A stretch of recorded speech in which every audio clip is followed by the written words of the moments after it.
Program Penulis Malaysia 2020 daripada idea kepada buku, pengalaman penulis Malaysia.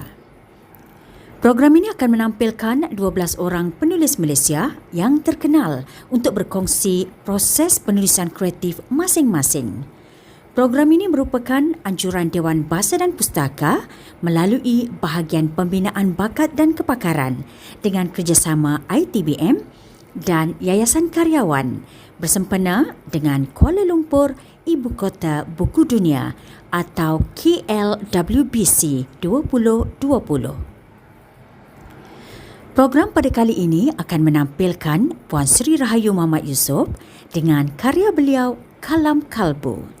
Novel ini telah memenangi Hadiah Sastera Perdana Malaysia 2013 dan tempat kedua Sayembara Penulisan Novel, Cerpen dan Puisi ITBM Pena Berita Harian.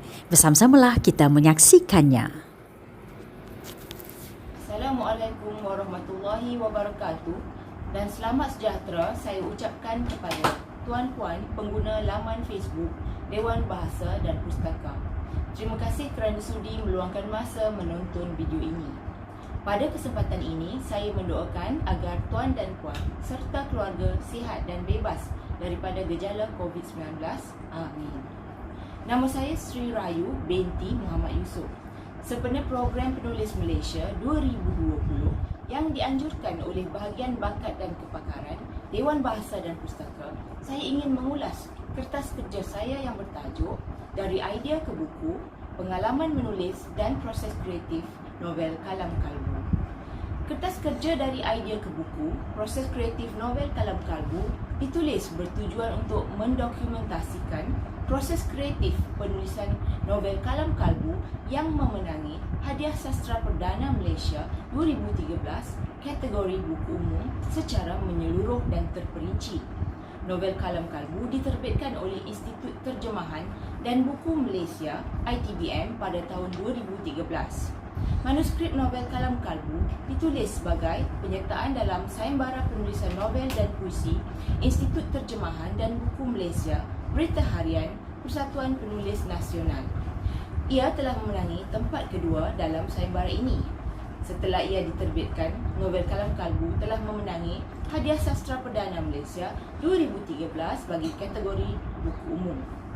Kertas kerja ini dibahagikan kepada beberapa bahagian iaitu latar belakang penulis, sinopsis novel, kronologi proses penulisan, latar belakang trilogi Kalbu, pembinaan semesta trilogi Kalbu dan Kalam Kalbu, Dunia Perang Bendahara Pahang 1857-1863, susur galur watak dalam trilogi Kalbu, rujukan utama penulisan, pengisian ilmu dalam novel Kalam Kalbu, penceritaan berbingkai dalam Kalam Kalbu dan kesimpulan kertas kerja. Kata pepatah menyebutkan tak kenal maka tak cinta. Jadi saya mengambil kesempatan ini untuk menceritakan dengan serba ringkas plot novel Kalam Kalbu. Kalam Kalbu bermula dengan watak Muhammad Azim, seorang pemuda berusia 23 tahun yang berkongsi warisan keluarganya dengan guru kaligrafi tulisan Jawi Haji Mus'ab. Warisan keluarga itu adalah surat-surat tulisan seorang perempuan berusia lewat belasan tahun di London dengan seorang pemuda di Pahang, Tanah Melayu. Surat-surat itu adalah komunikasi antara dua individu yang hidup 200 tahun lampau, iaitu Tun Ahmad Basil Ibnu almarhum Tun Hasan Perwira dengan Branwyn Will. Tun Ahmad Basil adalah seorang pemuda bangsawan berasal daripada keluarga pahlawan Pahang. Manakala Branwyn Will ialah seorang kaki tangan pembersihan di sebuah institusi pemulihan orang sakit jiwa di London. Haji Mus'ab tertarik dengan surat-surat itu kerana ia mengandungi petunjuk tentang kewujudan satu manuskrip Melayu lama yang telah hilang, iaitu manuskrip panduan menulis dan membaca huruf-huruf Jawi yang bertajuk Bidayat Al-Qalam. Haji Mus'ab yang telah melakukan kajian melalui jaringan akademiknya telah berkenalan dengan seorang penilai karya seni yang bekerja di Akademi Seni di Raja London bernama Teresa Munro. Teresa Munro adalah pewaris kepada surat-surat tulisan Tun Hasan Perwira. Haji Mus'ab kemudiannya menerima jemputan Teresa Munro untuk ke Akademi Seni di Raja London untuk kedua-dua pihak mencantumkan surat-surat Tun Hassan Perwira dan Branwyn Will dan akhirnya menyelesaikan misteri kewujudan manuskrip Bidayat Al-Qalam dan antitesisnya, sebuah lukisan Pre-Raphaelite yang bertajuk Ophelia's Lament. Haji Mus'ab telah mempelawa Muhammad Azim untuk pergi bersamanya. Haji Mus'ab dan Muhammad Azim telah memandang remeh akan permulaan rusuhan kaum yang sedang berlaku di Tottenham ketika itu, dan rusuhan itu meruncing apabila mereka berada di London dan ia mendatangkan kesan yang buruk terhadap rangka lautan mereka. Apakah kesudahan novel Kalam Kalbu? Novel ini ada jawapannya. Penulis tidak boleh menceritakan tentang Kalam Kalbu tanpa bercerita tentang dua novel yang juga berkait rapat dengannya. Novel Kalam Kalbu adalah novel tengah dalam trilogi Kalbu. Ia dimulakan oleh novel pertama dalam trilogi ini yang bertajuk Warisnya Kalbu yang terbit pada tahun 2008 dan ia diakhiri dengan novel yang bertajuk Empunya Kalbu yang terbit pada tahun 2015.